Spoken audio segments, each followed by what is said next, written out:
Good morning students. कैसे हैं आप सब? आई होप आप सब अच्छे हैं, हेल्दी हैं और पूरी सेफ्टी यूज करते हैं, घर से बाहर नहीं जाते हैं और अपनी स्टडी प्रॉपर वे से करते हैं। Students, in today's video I will explain Hornbill's first chapter, and name of our chapter is The Portrait of a Lady, written by the writer Khushwant Singh. Firstly, I will tell you about the author. Our author Khushwant Singh, who was born in 1915 in Punjab, Pakistan, and died in 2014 in New Delhi, India.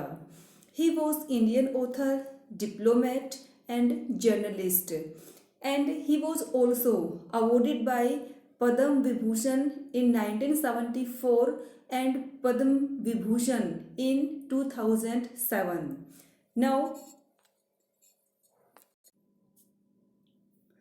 I will tell you characters of the chapter which are used in this chapter. First is grandmother. Grandmother, she was very religious. Religious means dharmic, educated, loving and caring, and conservative. Conservative means रूढ़िवादी. She was not sentimental. Sentimental means emotional. वो emotional kind of lady नहीं थी. Second character is Khushwant Singh. Khushwant Singh, he is writer of the chapter, he is narrator of the chapter, he is intelligent and attached to grandmother, but he was very emotional kind of person. Students, now I will tell you about the chapter, whatever the writer wants to describe through this chapter. In this chapter, the writer means Khushwant Singh highlighted difference between village life and city life. He also describe human relations, कि जो relations है हमारे वो कैसे होने चाहिए और relations की हमारी लाइफ में क्या इम्पोर्टेंस है. We should take care of our relations because relations make our life happy and enjoyable. And second, we should have sympathy towards animals and birds. और ये सारे पॉइंट हैं वो राइटर इस चैप्टर के थ्रू हाईलाइट करता है कि कैसे रिलेशंस हैं वो लाइफ का इम्पोर्टेंट पार्ट है, कैसे हमें उनकी केयर करनी चाहिए.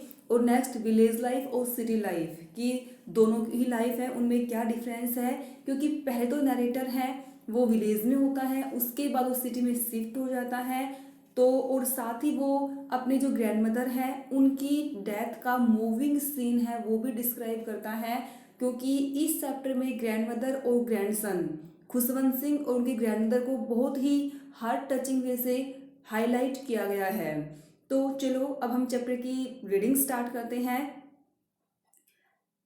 अब इसकी रीडिंग से पहले इसकी समरी मैं आपको बता चुकी हूँ लास्ट वीडियो में, तो आप समरी को वहाँ से देख सकते हैं. इस वीडियो में हम लाइन बाय लाइन इसको एक्सप्लेन करेंगे.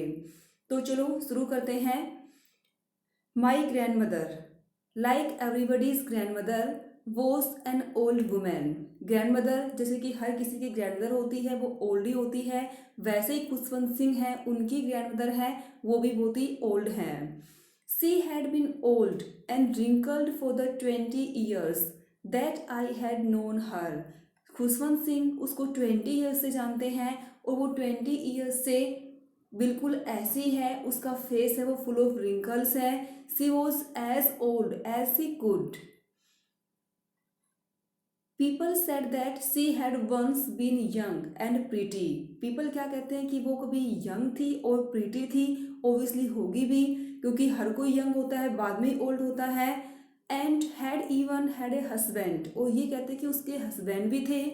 But that was hard to believe, लेकिन इस बात पे बिलीव करना बहुत ही मुश्किल है. My grandfather's portrait, here portrait means handmade picture. Handmade picture को यहाँ पोर्ट्रेट बोला गया है. और खुशवंत सिंह के ग्रैंडफादर की पोर्ट्रेट है वो उनके ड्राइंग रूम में जो मैंटल पीस है, अंगीठी है, फायरप्लेस है, वहाँ पे लगी हुई है. ही वोर, अब यहाँ पे बच्चों क्वेश्चन बनता है कि describe Khushwant Singh grandfather's portrait. तो उसका आंसर है my grandfather's portrait hung above the mantelpiece in the drawing room. He wore a big turban, turban होता है पगड़ी जो हम सिर पे पहनते हैं। He wore a big turban and loose fitting clothes, वो लूज फिटिंग क्लोथ्स पहनते थे, पहन रखा है उसने उस पोर्ट्रेट में। His long white beard means दाढ़ी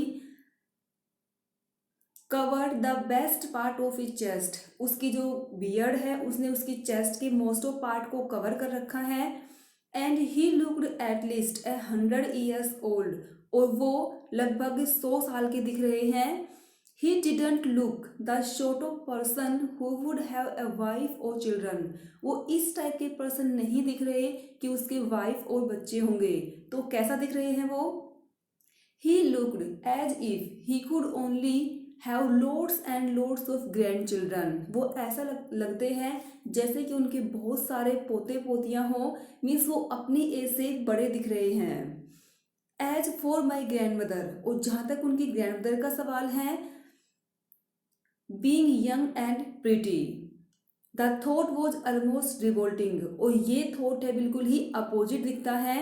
She often told us of the games she used to play as a child, जो खुशवंत सिंह है उनकी ग्रैंडमदर है, वो उनको ऐसे गेम बताती है जो वो खुद एक चाइल्ड थी उस टाइम पे जो गेम वो खेलती थी वही गेम वो खुशवंत सिंह को बताती है। क्योंकि आपने भी देखा हो कई बार हमारे जो दादा दादी बताते हैं कि हम छोटे थे तो उस टाइम पे ऐसे गेम खेलते थे वैसे गेम खेलते थे, और जब हम उन गेम के बारे में सुनते हैं तो हमें हंसी भी लगती आती है और हमें बहुत अजीब भी लगता है कि ये भी कभी गेम खेलते होंगे, क्योंकि हम तो उनको किस रूप में जानते हैं, बूढ़े के रूप में देखते हैं उनको। तो यही बात यहाँ पे हो रही है कि उसकी जो ग्रैंड मदर है वो खुशवंत सिंह को उन गेम्स के बारे में बताती है जो वो खुद खेलती थी। That seemed quite absurd and undignified on her part, और ये बात उसे बिल्कुल भी अच्छी नहीं लगती थी, बिल्कुल भी शोभा नहीं देती थी। And we treated it like the fables of the prophets, fables means old stories of prophets, prophets means पैगम्बर। She used to tell us, और जो कहानियाँ वो हमें सुनाती थी वो कहानियाँ हमें पैगम्बरों की कहानियाँ लगती थी जिन पे बिलीव करना मुश्किल होता है। She had always been short, अब यहाँ तक तो क्या था उनके ग्रैंडफादर के बारे में बताया हुआ था, और जो ग्रैंडमदर हैं वो जिन गेम्स के बारे में बताती थी उनके बारे में बताया हुआ है, तो कैसे गेम्स के बारे में बताती थी वो कैसे लगती थी। लेकिन अब यहाँ पे है कि उनकी ग्रैंडमदर है वो दिखती कैसी थी। She had been always been short, वो हाइट में short and fat and slightly bent, और थोड़ी सी मुड़ी हुई थी। Her face was a criss cross of wrinkles running from everywhere to everywhere, it means her face was full of wrinkles. Old age में ऐसा होता भी है कि हमारे फेस पे बहुत सारे रिंकल्स आ जाती हैं, तो वैसे ही उसकी जो ग्रैंडमदर है उसका फेस भी फुल ऑफ रिंकल्स था। No we were certain she had always been as we had known her, लेकिन हम हमेशा उसे किस फॉर्म में जानते थे कि वो ओल्ड है और बहुत ही ओल्ड है। So terrible old that she couldn't have grown older, वो इतनी ओल्ड दिखती थी कि वो इससे अधिक ओल्ड और हो ही नहीं सकती। And had stayed at the same age for 20 years, और उसको देख के ऐसे लगता था कि वो 20 years से इसी एज पे रुक गई है, क्योंकि खुशवंत सिंह जब से अपनी ग्रैंडमदर को जानता है वो उसी वैसी दिखती है, वो 20 years से उसको जानता है, वो 20 years से ऐसी दिख रही है। She could never have been pretty but she was always beautiful, अब ये क्वेश्चन है कि वो कभी प्रिटी नहीं थी उसके बाद भी वो ब्यूटीफुल थी, ये कैसे हो सकता है? इसका मतलब है कि वो फिजिकली ब्यूटीफुल नहीं थी but her inner qualities are noble, वो अंदर से बहुत ही अच्छी थी इसलिए उसको ब्यूटीफुल बोला गया है। She hobbled, hobbled means walked like lame, लंगड़े की तरह चलना, लंगड़ा कर चलना। She hobbled about the house in spotless, spotless means without any stain blemish, spot बिना दाग धब्बे के। Spotless white with one hand resting on her waist to balance her stoop, stoop means कुबड़, कई बुढ़ापे में मुड़ जाते हैं तो अपनी बॉडी का बैलेंस करने के लिए अपने एक हाथ कमर पे रखते हैं, तो बिल्कुल वैसे उसकी ग्रैंडमदर करती हैं। अपनी बॉडी के बैलेंस के लिए वो एक हाथ कमर पे रखती हैं। And the other telling the beads of a rosary. Rosary means Mala and beads, beads means बनके। आपने कईयों को देखा होगा उनके हाथ में माला होती है और वो हर टाइम उसको घुमाते रहते हैं, तो वैसे उसकी ग्रैंडमदर करती थी, वो हर टाइम अपनी रोजरी के बीड्स को घुमाती रहती थी। अब रोजरी के बीड्स को घुमाना, इसको बोलते हैं telling the beads of rosary. Her silver locks, locks means लटे, बालों की लटे। Her silver locks were scattered untidily over her pale face, और उसकी जो सिल्वर लॉक्स हैं, सफ़ेद लटे हैं, वो उसके फेस पे बिखरी रहती थी। Yes she was beautiful, she was like the winter landscape in the mountain, the expanse of pure white serenity breathing peace and contentment. Contentment means satisfaction. और उसकी जो ग्रैंडमदर है वो कैसी थी, माउंटेन की स्नो की तरह थी, जो बिल्कुल ही प्योर थी। वो उसका नेचर था वो भी काम था, उसे गुस्सा नहीं आता था। और वैसे वो स्नो के साथ कंपेरिजन क्यों किया गया है, स्नो ठंडी होती है तो वो नेचर में काम थी, स्नो वाइट होती है तो वाइट ड्रेस पहनती थी। तो उसकी मदर है वो कैसी थी, वो माउंटेन पे जो स्नो है वैसे दिखती थी। My grandmother and I, here I refer narrator Khushwant Singh, were good friends. अब हुआ क्या कि जो नरेटर खुशवंत सिंह हैं उनके पेरेंट्स वो सिटी में शिफ्ट हो गए हैं अपने बच्चे को ब्राइट फ्यूचर देने के लिए, अच्छी अर्निंग देने के लिए, और खुशवंत सिंह को वो गांव में ग्रैंडमदर के पास छोड़ गए हैं। तो ग्रैंडमदर और खुशवंत सिंह दोनों साथ रहते हैं और अच्छे फ्रेंड हैं, वो विलेज में रहते हैं। My parents left me with her when they were to live in the city. जब वो सिटी में गए तो नरेटर को ग्रैंडमदर के पास ही छोड़ गए। And we were constantly together, और तब से वो दोनों साथ हैं। She used to wake me up in morning. अब यहाँ पे बच्चों एक लॉन्ग क्वेश्चन तो फ्रेम ये हो सकता है कि विलेज में उनका डेली रूटीन क्या होता है। तो ये लॉन्ग क्वेश्चन की स्टार्टिंग यहाँ से होती है कि वो डेली क्या करती, खुशवंत सिंह को मॉर्निंग में उठाती थी and get me ready for school. She said her morning prayer in a monotonous means not a good dull monotonous sing song while she bathed and dressed me in hope that I would listen and get to know it by heart। और जब वो उसको ready करती थी, नहलाती थी, उस time पे grandmother है वो प्रेयर गाती थी, अपनी बहुत अच्छी वॉइस में नहीं गाती थी। वो किस होप में गाती थी कि जो खुशवंत सिंह है वो उसको सुनेगा, उसको याद कर लेगा, और उसमें जो मोरल एटिकेट्स हैं वो डेवलप हो जाएंगे कि वो प्रेयर को सुनेगा। लेकिन खुशवंत सिंह ऐसा करता है and get to know it by heart means उसको अच्छे से याद कर लेगा। आई लिसन्ड, खुशवंत सिंह सुनता तो था उसको, क्यों, because I loved her voice but never bothered never trouble to learn it. लेकिन उसने कभी भी उसको लर्न करने की कोशिश नहीं की। Then she would fetch, fetch means bring, she would fetch my wooden slate which she had already washed and plastered. Plastered means smeared, जिसको बोल के पोत कर रखना, पहले से रेडी करके रखना, विद येलो चौक। अब वुडन स्लेट, उसके बाद वो उसके लिए वुडन स्लेट लेके आती। वुडन स्लेट को हम बोलते हैं तख्ती, ऐसा पहले के टाइम में होता था। जो तख्ती है उसको प्लास्टर करते थे येलो चौक से, उसके बाद उसके ऊपर पेन से राइट करते थे।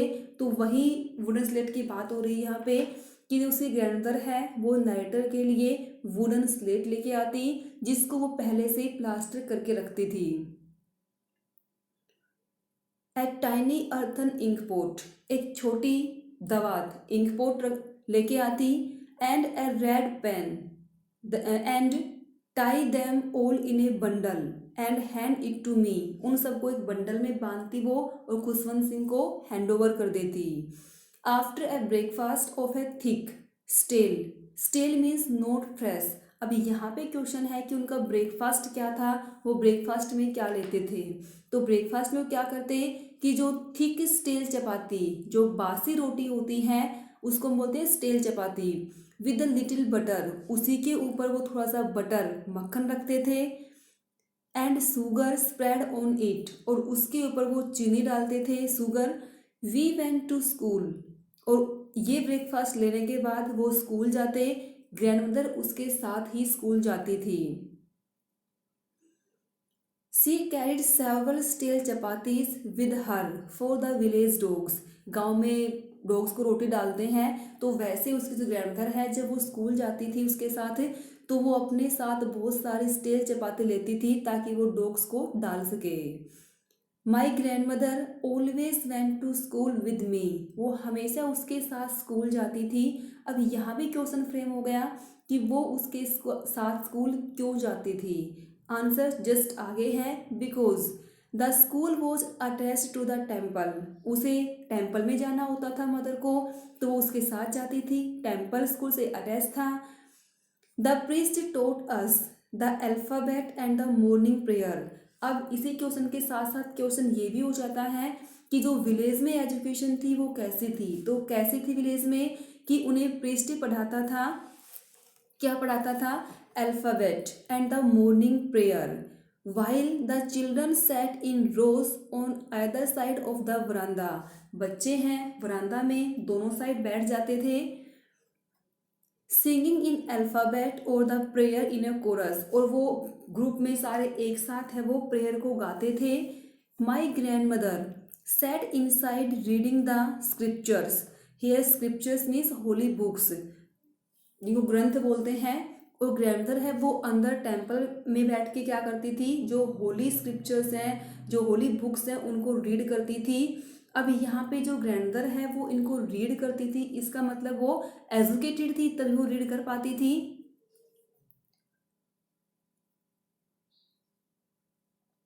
Van we had both finished, जब दोनों का काम खत्म हो जाता, दोनों का किसका, खुशवंत सिंह का और उसकी ग्रैंडमदर का, खुशवंत सिंह का पढ़ने का काम और ग्रैंडमदर का स्क्रिप्चर्स को पढ़ने का काम, दोनों का फिनिश हो जाता, we would walk back together, दोनों एक साथ वापिस आते। This time the village dogs would meet us at the temple door, इस टाइम पे जो विलेज डॉग्स हैं वो उन्हें टेम्पल के डोर पे मिलते थे।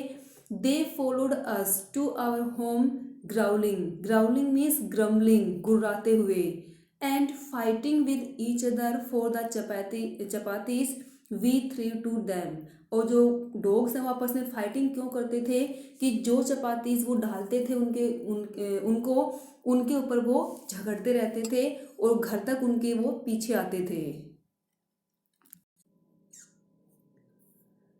When my parents were comfortably settled in the city, अब खुशवंत सिंह के पेरेंट्स जो सिटी में शिफ्ट हो गए थे वो वहाँ पे अच्छे से सेट हो गए हैं। They sent for us, sent for means cold, तो अच्छे से शिफ्ट होने के बाद वो खुशवंत सिंह और उसकी ग्रैंडमदर को भी वहीं पे ही बुला लेते हैं। That was a turning point in their friendship, किसकी फ्रेंडशिप, ग्रैंडमदर और ग्रैंडसन की। तो यहाँ पे क्वेश्चन है बच्चों कि what was the turning point in their friendship, उनकी फ्रेंडशिप का टर्निंग पॉइंट कौन सा होता है, जब वो विलेज से सिटी में शिफ्ट हो गए, ये था उनकी फ्रेंडशिप में turning point. Although we share the same room, अब भी वो सेम रूम में रहते हैं। My grandmother no longer come to school with me, difference क्या आया कि उसकी जो ग्रैंड मदर है अब उसके साथ स्कूल नहीं जा सकती, क्यों, I used to go to English school in a motor bus, पहले स्कूल टेम्पल से अटैच था उसके साथ जाती थी, अब क्या है इंग्लिश मीडियम स्कूल है तो वो मोटर बस में जाता है। There were no dogs in the streets, and she took to feeding sparrows in the courtyard of our city house. Village में वो डॉग्स को चपातीस डालती थी, लेकिन सिटी में स्ट्रीट में डॉग्स नहीं थे तो वो क्या करती, स्पैरोज को फीड करवाती थी। As the years rolled by means passed by, we saw less of each other, for some time she continue to wake me up and get me ready for school. कुछ time तक तो क्या होता है कि वो सिटी में shift होने के बाद भी कुछ दिनों तक वो उसको लगातार उठाती है, स्कूल के रेडी भी करती है, लेकिन उसके बाद एक चेंजमेंट आता है। वो चेंजमेंट क्या आता है वो हम कल की वीडियो में डिस्कस करेंगे। आज के लिए इतना ही।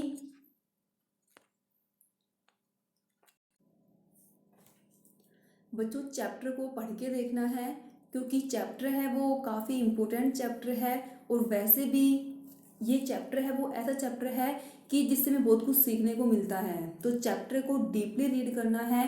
कहीं भी कोई भी कन्फ्यूजन हो आप अंडरलाइन कर सकते हैं और बाद में मुझसे पूछ सकते हैं। Thanks for watching.